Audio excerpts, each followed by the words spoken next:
Welcome to the Muscle Expert Podcast with Ben Pakulski, one of the world's top professional bodybuilders, an expert on human performance and mindset mastery.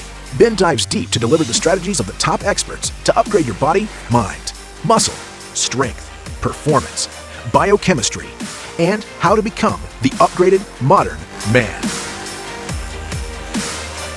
Join us on benpakulski.com to learn the cutting-edge techniques to take control of your body, your brain, and create your greatest life.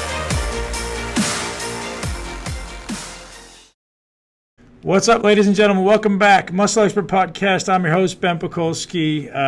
We're always digging deep into how to optimize your performance, how you can really hack your life, hack your body, become the best version of yourself. Today, we're going to dig deep on genetics. Everybody's talking about epigenetics. Everybody's talking about how you can influence them. So I've gone straight to the horse's mouth. I've gone straight to the owner and creator of FitnessGenes, the guy who's diving deep into 41 of your alleles and giving you exact specs on what they mean and how your body expresses them. We're also going to talk about how perhaps we can influence the expression of these genes and interactions of these genes.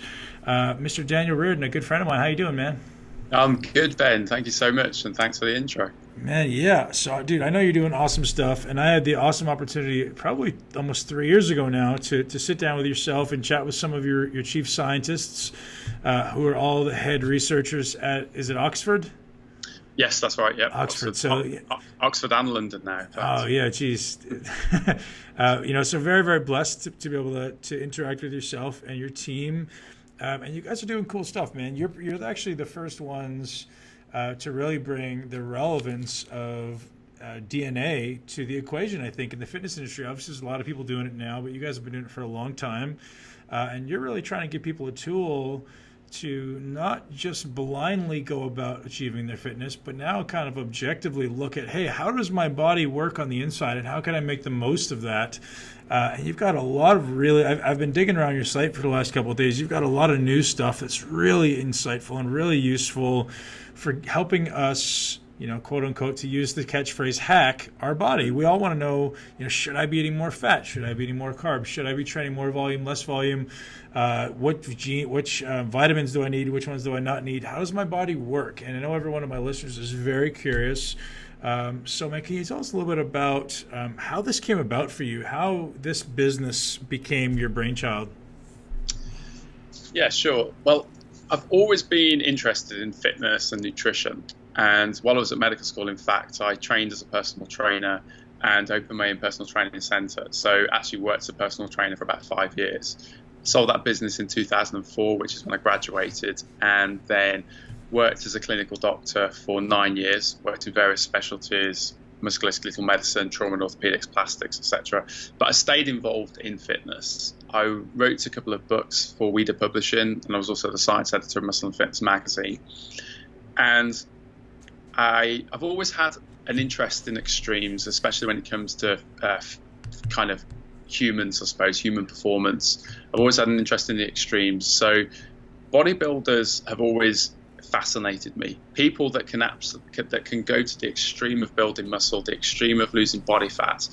And it just always made sense to me that if you had a really good understanding of bodybuilding, then probably you could transition some of the information that you might learn in that world into the rest of the world, where there's real issues at the moment with obesity and weight loss, etc. And now both good and bad, unfortunately, as we spoke about before we got on the call. Absolutely, good and bad. And I remember you'd always hear the term, someone's good at this, or someone's on stage, or someone's, an elite sprinter because of their genetics. But there was never any context to that discussion. Right. People might talk about limb length and things like that. And I always used to think, wow, one day we'll understand this. We'll understand genes. We'll understand how that relates to fitness and nutrition, etc. Anyway, October 2011, at my best friend's wedding, me and my other best friend, Stuart, were talking about some genes that him and his partner had found to be quite prevalent in certain types of athletes. And I remember saying then to Stu, wow, that's really interesting. So I'm pretty sure if I knew that information, I could probably personalize plans even more. Mm-hmm. And so we got stuck into some research and development, and very focused on build muscle, lose fat. And then ultimately, July 2013, or in fact it was June the 27th, July 2013, we launched what it was originally called Muscle Genes, which was the genetic test into the fitness industry.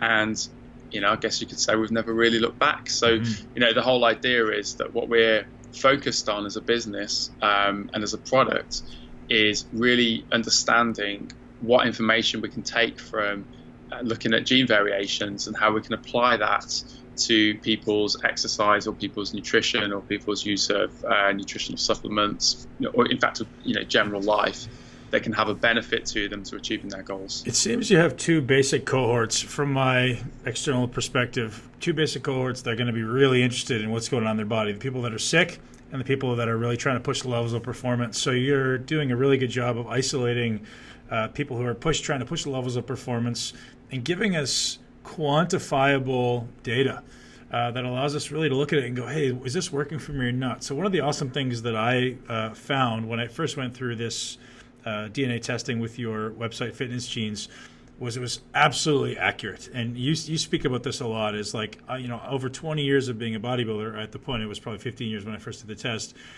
I was pretty in tune with what worked well and what didn't work. And there was this kind of innate ability to match what my body wanted to do. Do you find that a lot with people, is, what you guys find in genes to be highly correlated with what they're already doing? Yeah, absolutely. I would say that, so when we look at our customers are almost on a normal distribution, right? So the majority of our customers are people that perhaps aren't in tune with their bodies, but then you get the extremes. And when we look at athletes, and I've worked with, some of the biggest sports athletes, sports stars in the US, or when we're looking at professional fitness competitors,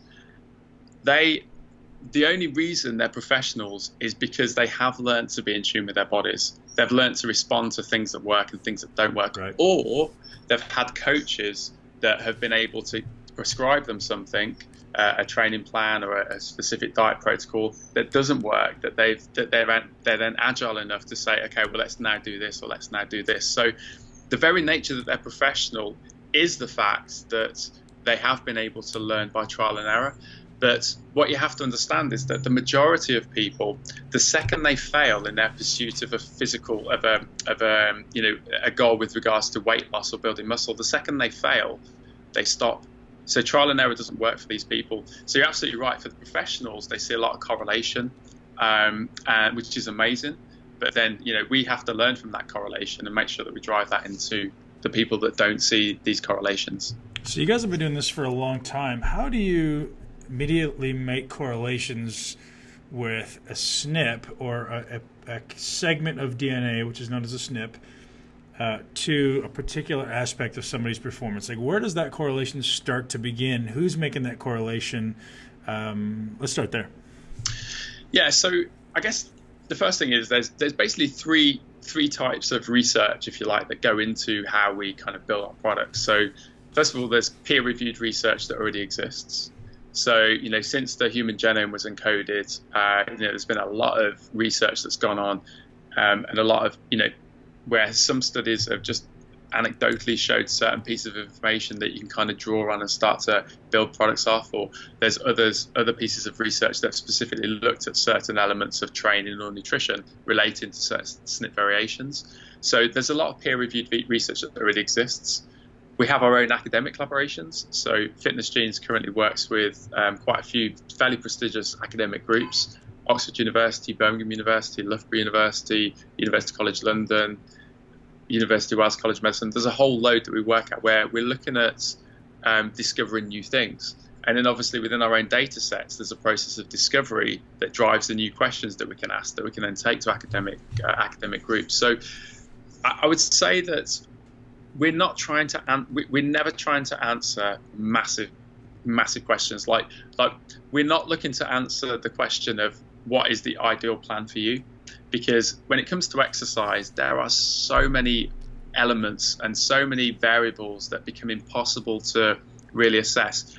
But when it comes to questions like, is there a specific behavior or is there a specific pattern of thinking that somebody has that has an effect on how they make the decisions of the foods they're eating, things like that. Well, they're questions that we can actually start to get to the bottom to. So we're now more focused on asking the smaller questions that we can actually get answers for. But actually, these have the most profound effects on people's ability to stick to workout plans and nutrition plans. So peer-reviewed discovery and our own academic collaborations. Interesting, man. So what types of things, like how broad of a spectrum of SNPs are you guys looking at with respect to performance? So I'm not even going to start, naming things off. I want you to kind of look at it. Let's just go there. Okay, so you know us as being a company where we're looking at, let's say, 41 gene variations or 41 SNPs. But we're actually about to move on to a new system now. It's called the Global Screening Array, which is a new product that's come out of Illumina, where we're actually going to be looking at 750,000 SNPs. Now, these 750,000 SNPs are actually the ones that are most closely matched to biobank data on the market. So this will be the best array product on the market for SNPs that are relevant to say, health and fitness and nutrition and lifestyle, etc. This will be the best product on the market for probably the next 10 years. And of these 750,000 SNPs, 50,000 of them we were actually able to contribute to specific regions of DNA that were being looked at. So Stuart's and this has principally been some of Stuart's work, where Stuart's spent countless hours really figuring out the SNPs that we really need to be focused on for the types of things that we look at as a company.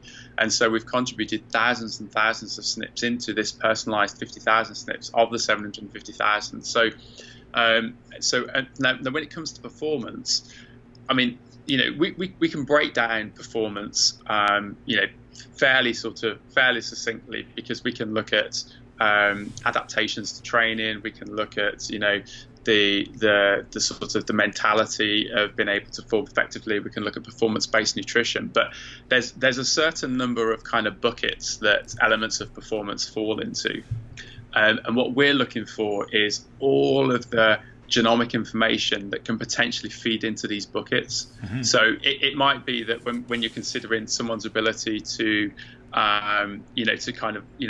cross the pain threshold in their training or workouts, it's going to be combinations of focus, resilience to pain, resilience to fatigue, desire to win. There's so many things that we can look at. So is that actually something that can be looked at genetically?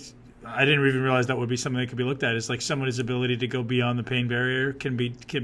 traced back to be genetic predispositions. Absolutely. I mean, there's so many things. I mean, if you start thinking about that sort of stuff, it ranges from everything to someone's ability to have a positive emotional response to exercise, and that might be to do with reward mechanisms. Someone's, the whole sort of way they release catecholamines and how that can sort of take them past a certain point. What is their actual ability to clear lactate and therefore get a quick enough response that they can kind of, go further and further and further beyond the lactate threshold. There's, millions and millions of things, well, not millions, but there's certainly a lot that can be looked at there.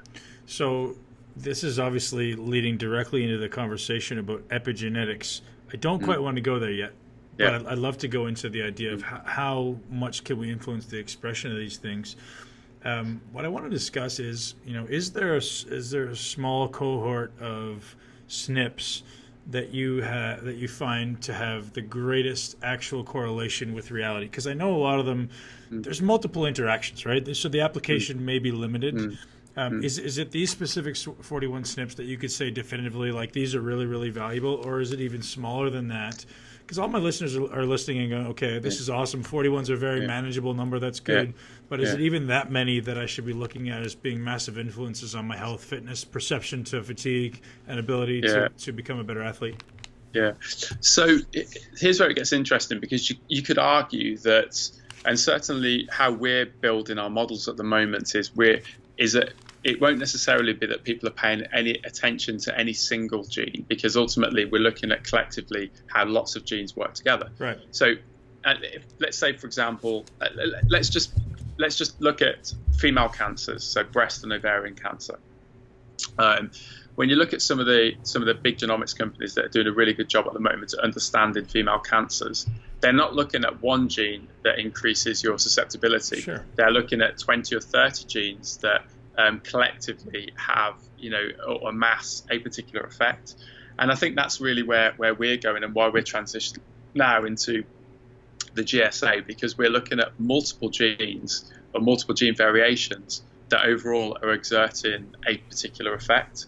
That being said, there are certainly some individual genes that we can look at and we can say, these always tend to hold true. I mean, classic ones like the CYP1A2 gene, which is the gene that's all to do with caffeine metabolism, by and large, almost always reflects, what people have already realized about themselves. It might be that, people that, in fact, I'll use myself as an example. I have always been somebody that I could go to Starbucks and I could grab a coffee, drink it, and within 15, 20 minutes, I'm pretty much, I'm so tired I could almost go to sleep. And that's almost certainly a result of just having a pretty explosive response to the caffeine. So I'm metabolizing it quickly. There's displacement of dopamine on the receptors in the hypothalamus. Paraxanthin's having its effects quickly, and then that's stimulating, the whole release of ACTH in the pituitary, and then hitting the adrenals. Catecholamine's been released, energy's up, and then energy crashes. Whereas people that are slow metabolizers, you might talk to them and say, so how does coffee affect you? And they'll say, doesn't affect me. Right. It stops. If I have a coffee late in the afternoon, I can't sleep at night, but I don't ever get these energy spikes. So it's an example of a gene. And the CYP1A2 gene is a really interesting gene because it's not just caffeine metabolism; it's estrogen metabolism. It's even the metabolism of things like melatonin. How many people do you know that will say things like, oh, if I take melatonin, I fall to sleep and I'm asleep all night. Whereas there's other people that will say, well, I've tried melatonin, and I fall to sleep, but 2 hours later I'm awake again. That's me. Yeah, well, it's probably because it gets metabolized so quickly and just broken down. It's another effect of this gene. So there are certain genes where there is a direct sort of effect of the protein of what it's ultimately kind of doing, if you like.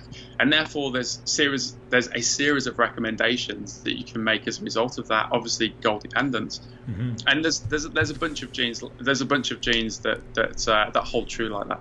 Fascinating stuff, man. So when I first did my at the time Muscle Genes, now FitnessGenes, I had, I think, pretty much every gene possible for being a long distance endurance athlete. Yeah. Obviously, I don't look like a long distance endurance athlete. At what level is this stuff controlled by nature versus nurture? So you're all looking at it like, I have guys who come to me and they're 150 pounds and they go, Ben, I want to be as big as you. Can they do it? Or is it the type of thing, maybe if they start young enough and they're doing training properly and maybe it takes some exogenous hormone manipulation, but or is it really the type of thing that, there's, you tell me, like, because looking at my genes, if you would have showed me these genes when I was 15, I'd be like, shit, I chose the wrong sport. I better become a marathoner quick. Yeah. So speak to that. Yeah. So one of the things that we do is we try not as much as possible to tell somebody that they could potentially be a long distance runner or a sprinter or anything like that. And really what we're more focused on is that it's response to training. Now, okay, so let's think about, what do we know about muscle hypertrophy?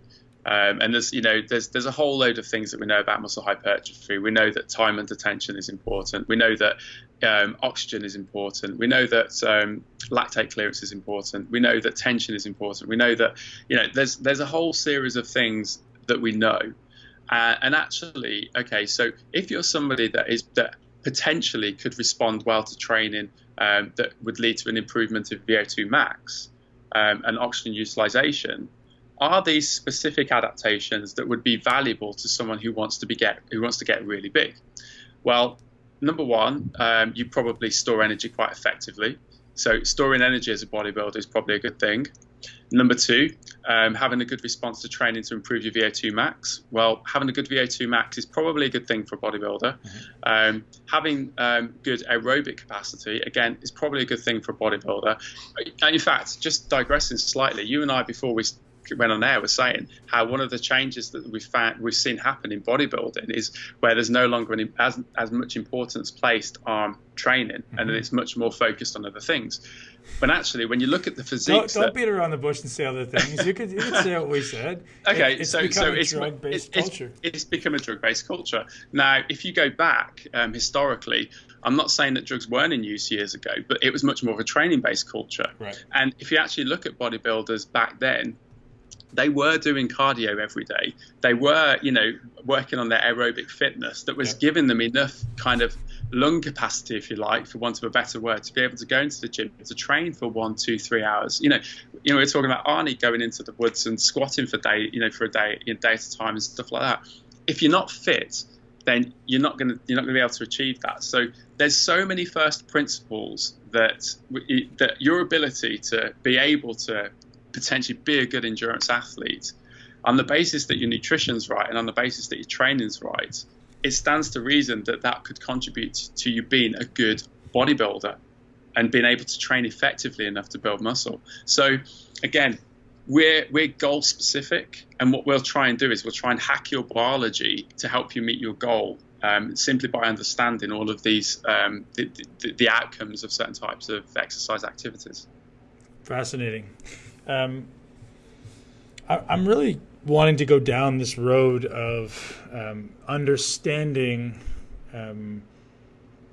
So I have 41 steps in front of me, and I'm really wanting to go down this road of just discussing it, because I think the listeners would be kind of interested to hear my snips, and we won't go through all of them, but I'd like to go through.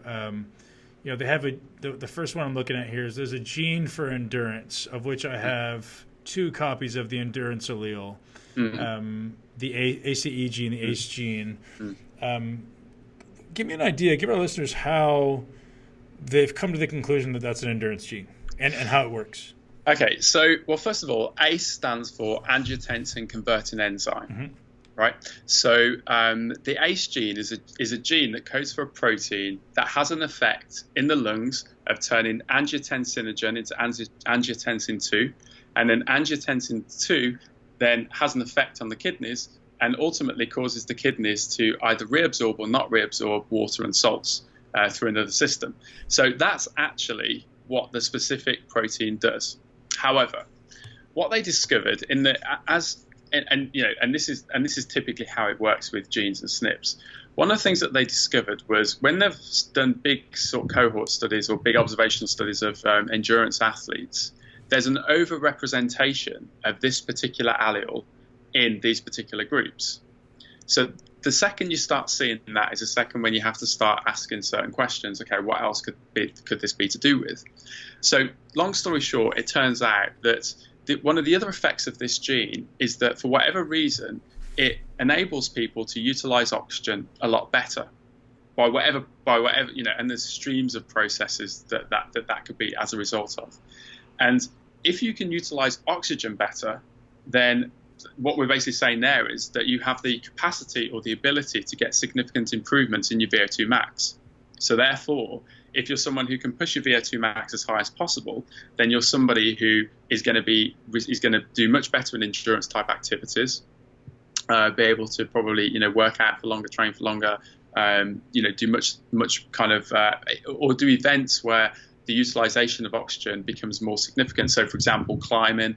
If you don't carry this particular gene variation, generally speaking, most people are not able to climb above a certain distance because they just can't utilize the lower concentrations of oxygen, in the atmosphere. So, this is where it all starts. But then what happens then is you have all the research groups around the world that start digging into it more and more and more. All right. Gene for muscle strength. I have 2 copies of the allele for the ACVR1B. How does that come about? Okay, so now... What does it code for to begin with? You're asking me. Come on, man. Where's Stu? Where's Stu when you need him? I think that's the more important question here. So now, when you start thinking about muscle growth, we start, the popular sort of but it's probably not popular at the moment. It's been popular over the last few years. It's been all to do with myostatin and follistatin and and all this sort of stuff, because they're negative regulators of skeletal muscle growth. But when you start looking at you see, it's not just all of a sudden that, myostatin is or isn't activated. There's all these things along the pathway and all these different genes that are coded for protein, or gene variations that are coded for proteins that activate the pathways. So you've got AKT1, but this is another one of the genes that seems to have an effect. Oh, not seem to have an effect. Activates one of the other proteins on these pathways that would ultimately lead to the expression or not of myostatin. Now, in humans, myostatin has not necessarily been found to be something that affects, let's say, physique like it does in animals. So, in animals, for example, where animals are deficient in myostatin, in bulls, they have these like Pierre-Montanet breeds and these blue bulls, and in racing whippets, you have the bull heads, which are completely deficient, and et cetera, et cetera. That hasn't necessarily been found in humans.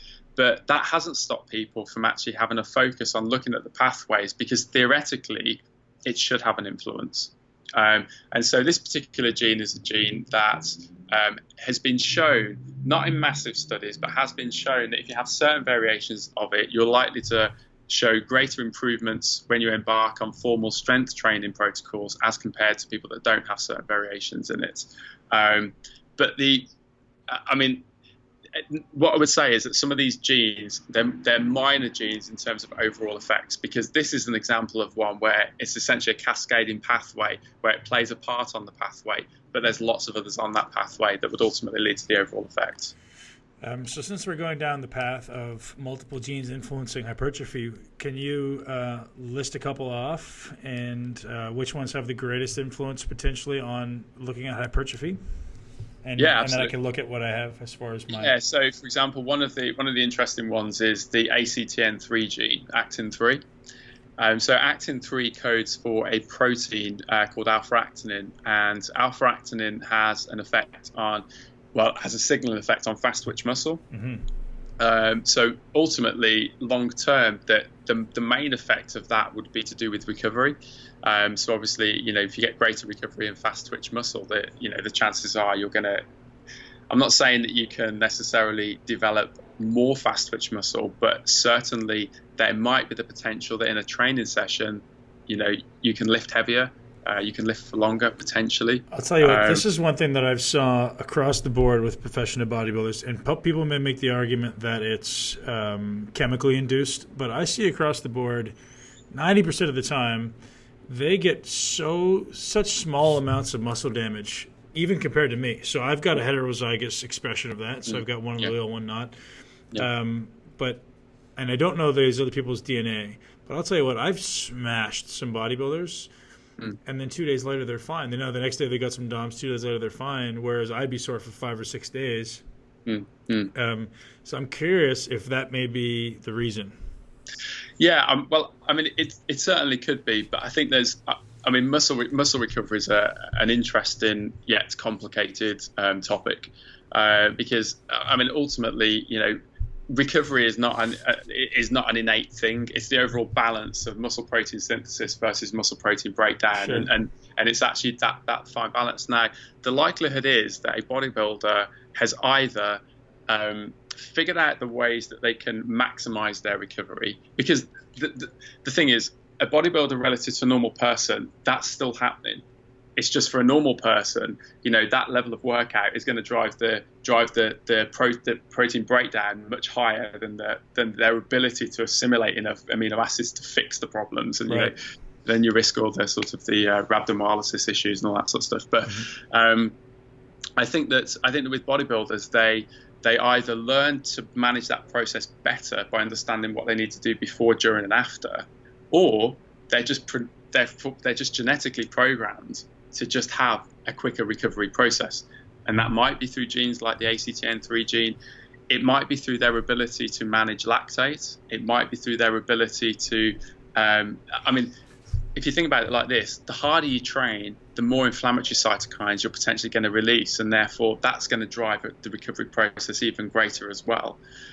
I think there's a myriad of things that potentially would go into that particular discussion, but I do think you're right. Interesting. So I know one of the biggest areas of interest for my listeners will be, as we spoke about briefly before we got on the call, wanting to know how they should be eating. There's so many different schools and tribes around. You should eat this way, you should eat that way. This is the best for you. This is the best for this person. But you've probably got the most scientifically validated way to say, hey, this is actually the way you should eat based on what your body actually does with nutrients. Can you talk a little bit about that, and then we can dive into some of the snips? Yeah, I mean, I think, and again, you and I said this before we came on air, where we were saying that, people's eating habits are driven by, perception of what others are doing, without really understanding, everything that they're doing, if you like. I think one of the things that we've definitely found is that dietary trends, most people never follow a dietary trend how it's meant to be followed, and therefore, for example, the number of people that that kind of come to me and they'll say, "Oh, Dan, I've been doing a keto diet. I've put, and what's happened is I've put weight on." And actually, when you look at what they've been doing, they've been having, like, say, 200 grams of fat a day, 200 grams of protein a day, and then 0 carbs. It's like, well, that you do understand that the protein will preferentially be turned into carbohydrates and used before fats will be used. And so there's so much misunderstanding that, generally speaking, these complicated diets simply don't get followed as they're supposed to be followed. And in fact, most people would not have the ability to follow them anyway. So overall, we're just finding there's this absolute mismatch of macronutrients, and the vilification of carbohydrates and things like that just means that people end up pre-programmed, just not ever be able to develop a good, healthy relationship with food. Protein to most people is meat and protein shakes. So the diet is focused on meat and protein shakes, and there's just a whole lack of understanding about quality nutrition and the importance of the things that we're supposed to be putting into our body. So, from the outset, what we really tend to do is first of all, we don't ever tell people that they shouldn't do something, but what we just try and do is try and retarget people or refocus them into thinking about other things that they should be incorporating. We're big believers in plant-based proteins.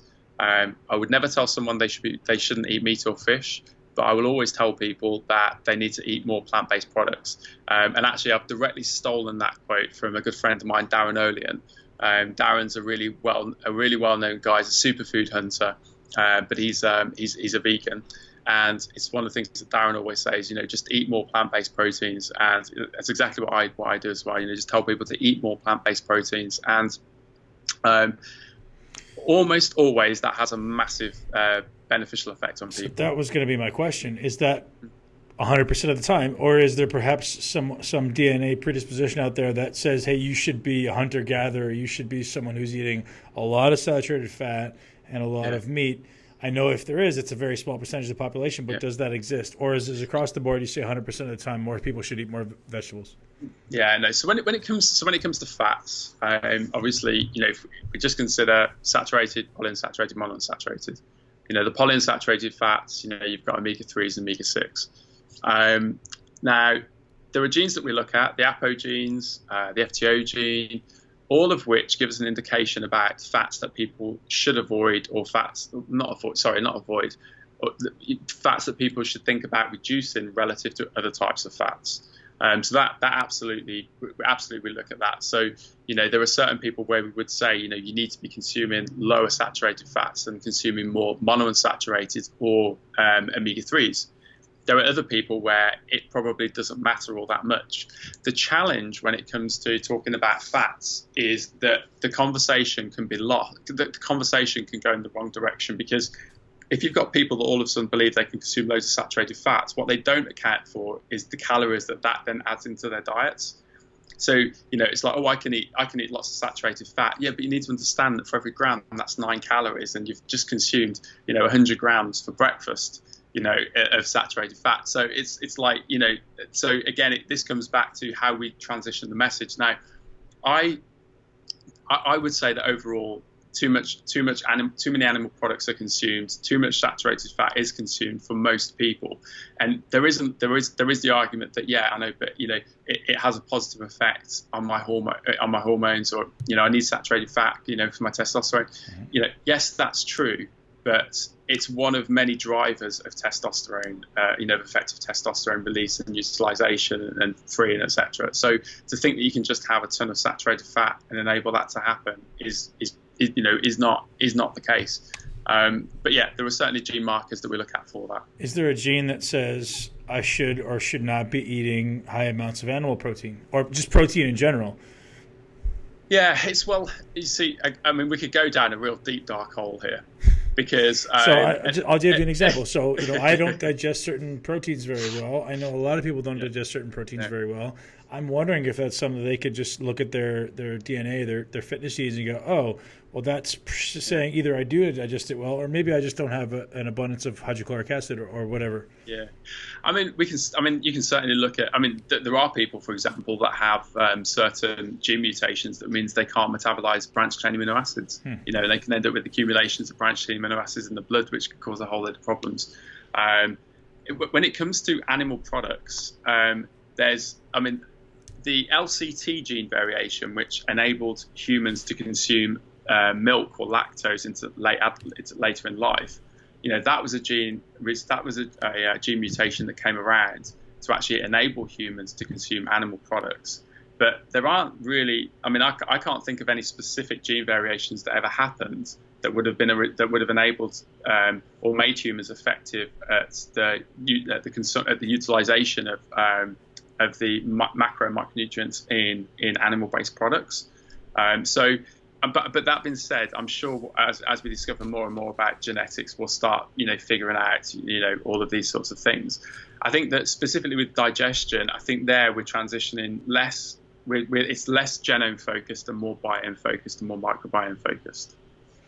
So you briefly brought up the APO2 and APO5 genes. Can you talk a little bit about how that works pathway-wise, and obviously influencing your ability to digest saturated fat or assimilate perhaps saturated fat or triglycerides?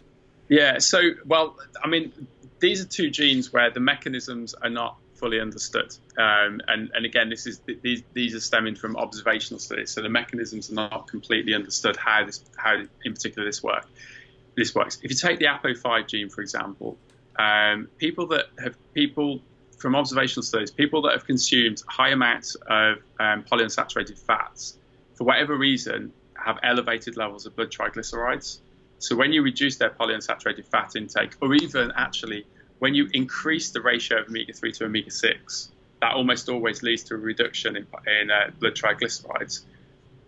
What effect that has in terms of health and long-term effects, again, is still a topic of investigation, but it is an observation where you can have a direct influence on reducing the blood triglycerides just by knowing that simple fact. With the APO2 genes, the APO2 gene, now again, you can go down a little bit of a path that you wouldn't necessarily want to go down here, but from observational studies, again, people that have certain variations in the APO2 gene who consume a lot of saturated fat are almost always fairly significantly heavier than people with the APO2 gene who don't consume saturated fats. Gotcha. And again, what this leads to then is it leads to the academic groups being able to start to go down various different paths to understand what the reasons for this is. Now, it might be that this is related to other gene variations, and it just so happens that you find that people who have one who also have the other, and there's various selection mechanisms, whatever. But in terms of understanding some of these pathways, I mean, they're complex, and again, it's not just necessarily one kind of one thing that's happening on a pathway. There's hundreds of things happening on a pathway, and it's just picking out the bits that are important that you can actually give recommendations against. How do I know that I'm a good carbohydrate or bad carbohydrate or a poor carbohydrate metabolizer? So there's again a number of genes that we look at. There's one interesting gene that we look at, which is we look at a number of PPAR genes. So one of the genes, PPAR alpha, is a gene that has been shown to have an association to how effectively or how efficiently you switch from being able to burn carbohydrates to being able to burn fats. Obviously, if you're someone that can effectively switch, then, carbohydrate consumption, as long as it's not, making your calories too high, is probably not going to be that detrimental in your ability to lose body fat. But whereas if you don't switch effectively and you've just always got an abundance of kind of, energy from carbohydrates, then and actually you can't efficiently dip into your fat stores. If you don't manipulate things like carbohydrates or other macronutrients, you're going to find it difficult to actually drive any fat oxidation and physique change. So that's one example of a gene, but that's more of a utilization thing. Other genes that are more interesting with regards to insulin sensitivity, and these aren't the prime. These weren't the prime reasons for our interest, but we do happen to know that genes like the PGC1 alpha gene and some of the beta adrenergic receptor related genes all have some sort of influence, or all have an influence on how sensitive cells might be to insulin, which obviously then has an effect on, that's not so much carbohydrate metabolism, but more actually what the end point of the sort of circulating glucose might be. So for the P para alpha snip, I have double G, so I have two fat burning alleles. So giving people a practical example of how that would influence my nutrition. Sure. Yeah. So for example, again, it depends on your goal. But let's just say, for argument's sake, that your goal was to put on muscle and it was to lose body fat. I would be making sure that your diet is not less than, as a ratio, not less than 40% carbohydrates, and maybe even slightly more. Depending on over the course of time, looking at what happens, because you can effectively use carbohydrates. It's not going to affect your body's ability to burn body fat. And more importantly, we know that people who do consume carbohydrates generally have an easier time building muscle. And where your goal, I know there's going to be people out there that will disagree with that, because there's advocates for all these, They can disagree with whatever they want, man. That's reality. Yeah, the reality is carbohydrates are, where you can effectively use carbohydrates, the consumption of carbohydrate in your diet at a good amount in each meal, it just has really beneficial effects for building muscle. So for you, I would actually just be making sure that, and even in a dieting process, I would be making sure that you weren't just crash lowering carbohydrates. I'd either want to see a gradual overall calorie reduction so that ratios were principally staying the same, or if you did start to hit any periods where body fat wasn't dropping fast enough, then maybe you might do some minor manipulation of the macronutrient ratios, but just nothing too crazy. Man, I wish I had this information 10 years ago, to be honest, because, there's no question that there was times when I crashed my carbohydrate levels and I absolutely saw a decrease in performance, and I absolutely did not see an increase in my body composition.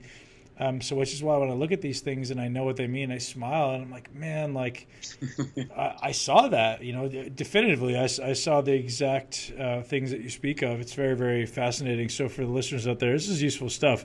P-PAR-G, two C's, so reduced risk of health. Explain that. Sorry, reduced health risks when obese. So my body. Yeah. So now, with a lot of these genes, there's multiple versions of the genes, and the significance and relevance of them is, some of these genes, they're merely a calculation point, and actually the overt effects might not be, or the phenotypic effects, if you like, or the phenotype effects might be not that significant. And really, this is more to do with that.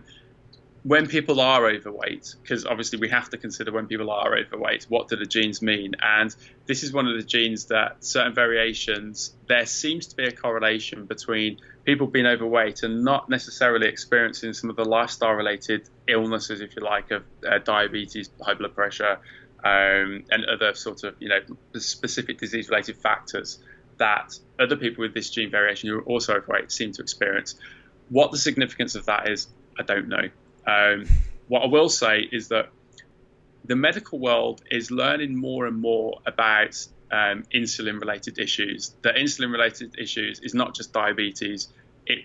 we're seeing it in PCOS, we're seeing it in Alzheimer's. We're seeing loads and loads of diseases now where an understanding of insulin sensitivity and resistance and all these sorts of things is going to be crucial to how we manage these conditions long term.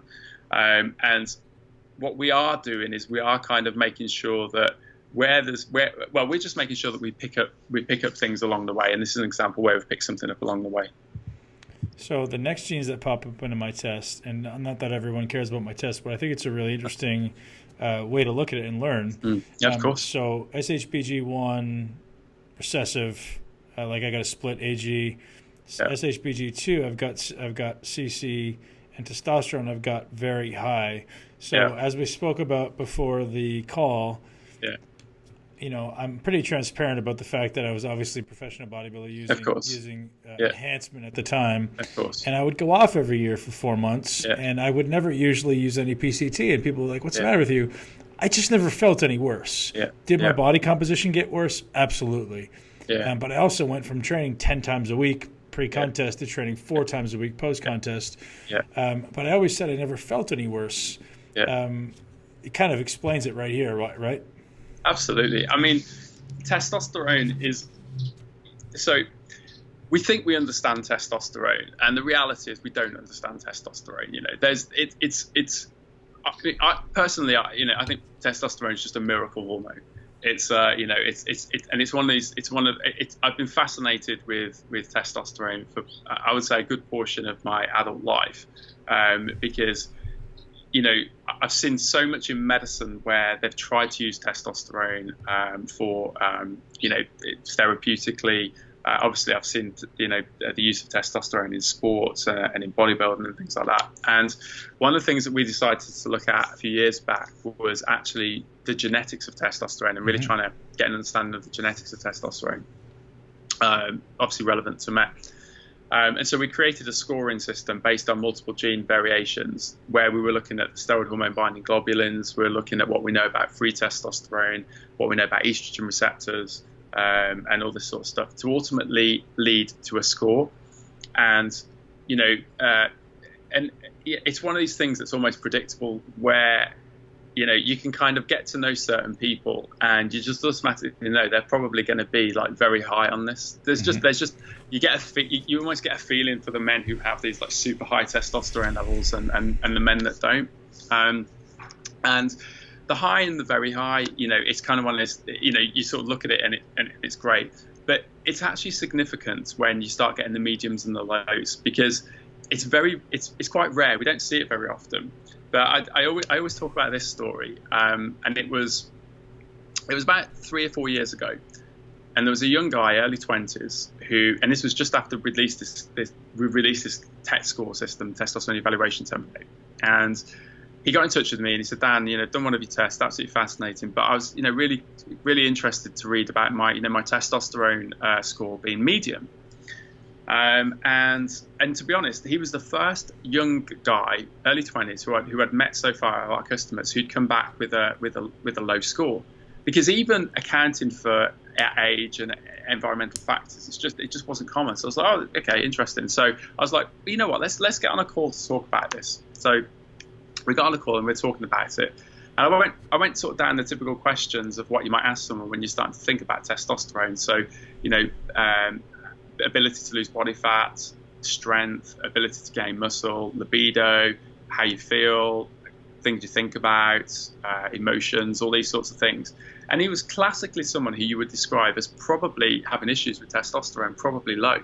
So I said, why don't you go to your doctor and just get your testosterone levels checked? Because it might be that us understanding this is something that you do need to actually think about. So he went to his doctor, got his testosterone levels checked, and they were like right at the bottom end. Like they were right at the bottom end. I think they were as low as, I don't remember the exact numbers. It was either like 100 or 200. Real bottom end. And I said, and he said, and then he came back and said, so they've been checked and they're really low. Doctor doesn't want to do anything. I said, okay, well that's right. It's probably not a good idea to do anything right at the moment. Why don't we? So long story short, helped him, lose a load of body fat and, started to, get his diet right, incorporate much more high intense training. as potentially a driving factor. And anyway, his testosterone levels picked up to like, I think he got up to about 250 to 280, but that was enough for him to start to see some changes. Sure. The ultimate, he's never going to be someone who has really high, but at least he wasn't experiencing some of the things that he was experiencing before. Right. And so, again, as a tool to start selecting, or not selecting, but as a tool for people to start really getting to grips with their own biology, he could have gone, and ultimately he would have ended up with, all sorts of issues, long term, because his body fat would never have come down, and, potential fertility issues and all these sorts of things. But because at, that young age, just picking that little thing up, and he was able to start thinking about it, maybe in his late 20s, he'll have to do some, HCG or, whatever, who knows, but it was pretty cool to pick it up.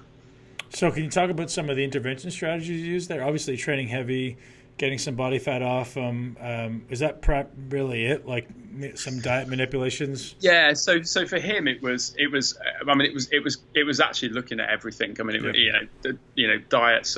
Well, actually, it was looking at everything from the second he wakes up in the morning to the second he goes to bed. Okay. So what's the first thing that he does in the morning? So simple little things like, taking on board, making sure his gut health is right. So some glutamine in the mornings, things like that. Some zinc in the morning, some vitamin D3, doing a high intensity workout. And this is not considering fat here. This is just considering the things that we know drive testosterone. Yeah. High intensity workout. Breakfast was always a much higher protein. So higher protein breakfast, medium fats, and slightly low in carbohydrates. And really, the theory there was just what we know about protein is it has an effect on hunger. So if you eat more protein early in the day, you're less hungry through the early parts of the day. So to try and flip his mentality from snacking on the wrong types of foods, and also trying to stimulate a bit of aggression in his mind that a little bit sort of an alpha male approach. Yeah. And having nothing then through the morning. And also doing things like have pineapple early in the day as well, just to the effects that can have on driving protein, on increasing protein digestion. That might have some positive effects. Nothing through the morning. Moderate protein lunch. Moderate carbs, slightly higher fats. And with him, we were doing slightly more saturated fats. He didn't have any of the APO gene variations, so we were doing slightly more saturated fats, but it was in a lower calorie meal. So it wasn't like he was having higher calories and then loads more calories. It's just generally a lower calorie meal with more saturated fats. And then training, doing a heavy weight training session, much more strength and power focused, mid-afternoon. And then a whole sort of regime at night of, making sure that, he turns off his phone an hour before he's going to go to bed, making sure that he's reading, making sure that, he's taking like magnesium before he goes to sleep and things like that. So there's a whole sort of regime before bed. And then making sure that he was getting at least 7 to 8 hours sleep. And then the same again, and then just repeating. Now, calorie-wise, I think he was on, if memory serves me, he was on less than 2,000 calories a day. He was a reasonably heavy guy, so he wasn't on a lot of calories. And this was really just trying to drive two things. One, as fat loss as quick as possible. Two, that he was actually getting into the mentality of lifting heavy and understanding what high intense training was. And three, that he was starting to build in his own mind that if he wanted to fix this problem, he was going to have to be fairly sort of driven in his approach. So he was going to have to follow a strict diet. He was going to have to follow a strict training protocol. Ordinarily it wouldn't be this strict on people, but it was like, okay, you've got this, and this is going to take a bit of change. And right. He lost a reasonable amount of body fat, but it wasn't too crazy. But it was more the fact he was actually able to work out effectively. He was able to follow the diet, and then over the course of 6 months, 9 months, 12 months, we managed to get this slight shift. But it took ages. So the exclusive reason I wanted you to go down that whole loophole and talk about that was just the understanding that you made an influence on somebody's testosterone levels with training, environmental changes, and sleep. Absolutely. And all of my listeners need to know that. I think most of them do, but most of them are out there. A lot, maybe my listeners, but a lot of people out there trying to buy testosterone replacements. They're shining lights on their balls. They're like, how can I hack my testosterone?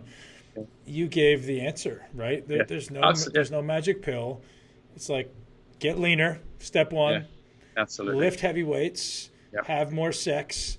And eat some meat. I mean, right? One of the things I also said to him was, he was doing four lifting sessions a week, or 4 significant lifting sessions a week, and I sort of said, look, either have sex or masturbate before you go to the gym, sure, because that has been shown to where you get peaks in luteinizing hormone midway through the session that potentially drives. And the other thing as well, the other thing that I said to him was, if I'm not saying you should drink alcohol, but when you drink alcohol, about 6. I love that you always have to preface everything. Exactly. I'm not saying you're not a medical doctor or anything, are you? Yeah. So I'm not saying you should drink alcohol, but about 6 to 8 hours after you've drunk, you get a spike in testosterone. So what I sort of say was, okay, if you're going to go out drinking, that's fine, but make sure when you get up in the morning, go and do a heavy lifting session. So it's like little things like that. The thing is, no single thing is going to have an effect, but when you tell people lots of little things, you just rationalized my bottle of wine tonight. Exactly. Just make sure you lift in the morning. Yeah, man. 6 a.m. I'll be here. Exactly. Reeking of alcohol coming out of my sweat.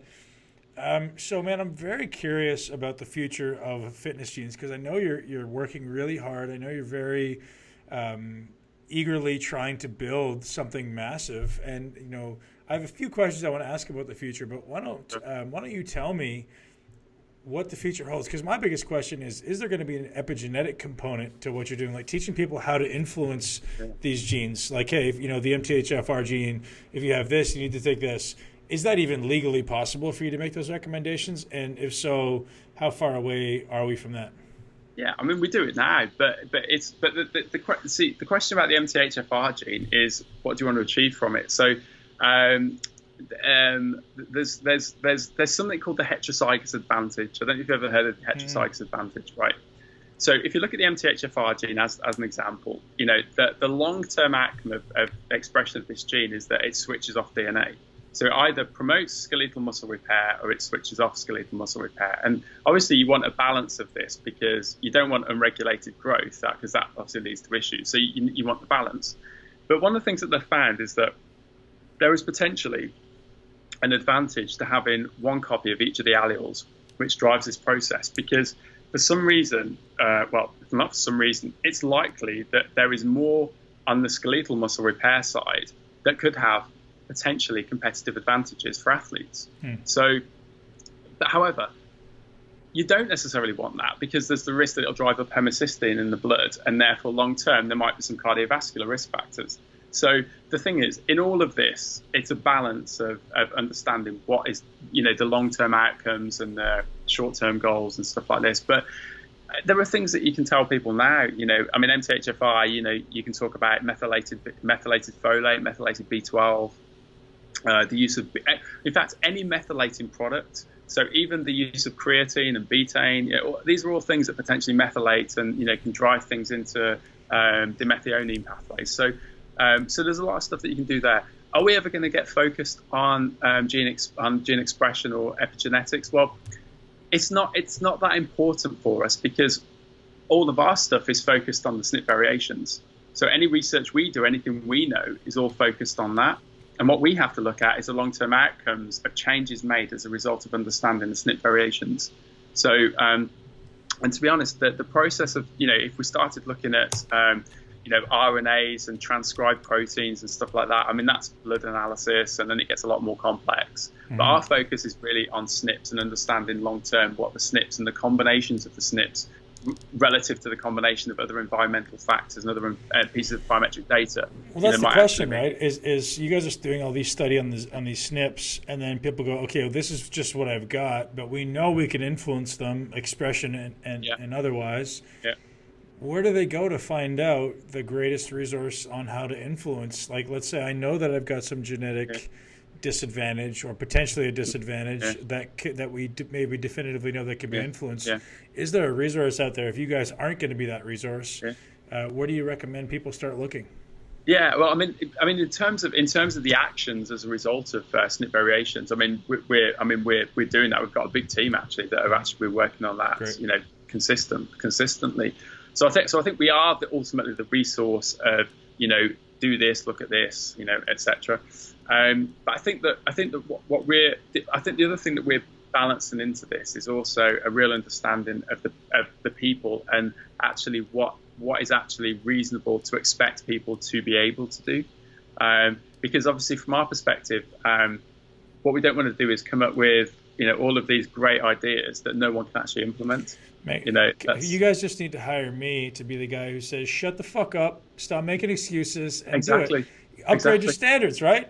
Exactly. And, you know, and you're absolutely right. I think a combination of you and Nick Mitchell would be quite effective for that. Ultimately, the world is so conformed to mediocrity that it's disturbing, and it just needs to be an approach of like, no, we're not going to change one thing. We're not going to change small things. Change fucking everything. Change it now and change your life and stop being a pussy. Sorry for the ladies on the call. But in reality, right? Like everyone's like, oh, you know, I'm not happy with this. So change it, right? Yeah. And so you're even taking the political approach and saying, well, we're not sure that people are actually going to apply these. Well, at very least, like put together the most ideal plan. And if they follow 30% of it, they're better off than they were before, right? Exactly, and it's about the other thing as well is about understanding. Well, actually, let me tell you another just interesting story because it kind of relates to this. There was a lady who sort of, you know, I worked with her and talked to her everything she needs to do, everything she needs to eat, and she said, Dan, I just don't understand. You know, I can't understand. You know, gave her a nutrition plan, gave her all of the genetic information, everything laid out really clearly. You know, Dan, I just don't understand. And I said, okay, fine. So send me a picture of what you're eating right now. And she sent me a picture of the plate of food she was eating, and there were 5 things on this plate, and overall it was pretty bad. And so I said to her, okay, listen, remove 3 things from your plate and replace it with some green vegetables, some broccoli, some spinach, whatever you want, just replace it. And she said, is that it? Is it as simple as that? And I was like, it is. It's as simple as that. A week later, she's sending me pictures of the foods that we would recommend and of her and the whole family eating it.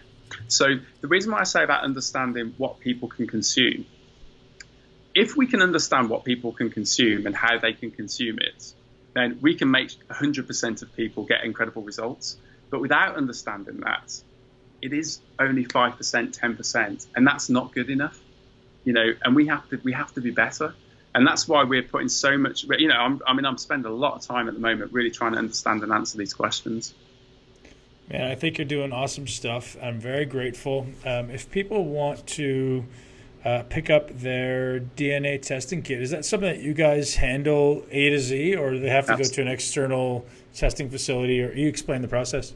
Yeah, sure. So they go onto our website, fitnessgenes.com, and head over to the shop, and they can purchase our DNA test there. Awesome. Yeah, and there's one more quick story because you'll like this. Yeah, you'll like this one. Okay, so a couple of years back, when we first met, there was a customer, one of your followers, follows your MI40 program called Kinnan Sturgis. Okay. Kinnan's a veterinarian from Texas. Okay. And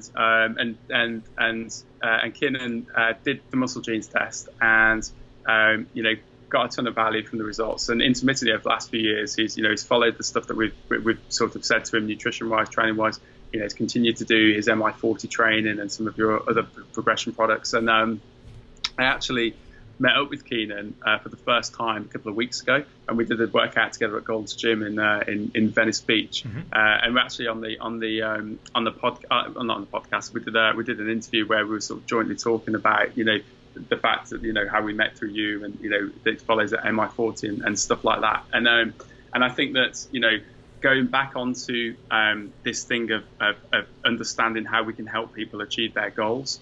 One of the greatest supports of people achieving their goals is when they see, great people like you, actually, talking to companies like us where, we can actually all start putting our heads together and figuring out the answers to these questions. And Kinnan's an example of someone who's really benefited from actually being able to understand that, you and I know each other, respect each other's philosophies when it comes to fitness and nutrition. And by him being able to follow that, he's been able to get great results as well. So that's, I think we may be on one of the very few, I'm not going to say only, but one of the very few people that actually look into that. So we have an elite coaching program called Project Milo that I partner with Kasim Hansen on. Wow. And we do that for all of our coaching clients, at least to give us some type of data, right? And it allows us to objectively look and say, okay, well, let's start here. It gives us a jumping off point. It isn't always the end all and be all. We don't exclusively use it, but it's definitely giving us a jumping off point to say they may need more of this, a little bit less of this. We're trying to get as much data as we can and create our own database of like, hey, with this person we saw this, and these are so we're trying to create correlations. So and we know very little relative to you guys, but we're always learning, and this is half the reason why our conversations are so valuable is because it allows us to tie some of the loose ends. Amazing. Thank you very much, sir. I appreciate it. All of you guys get out there and get your FitnessGenes test done.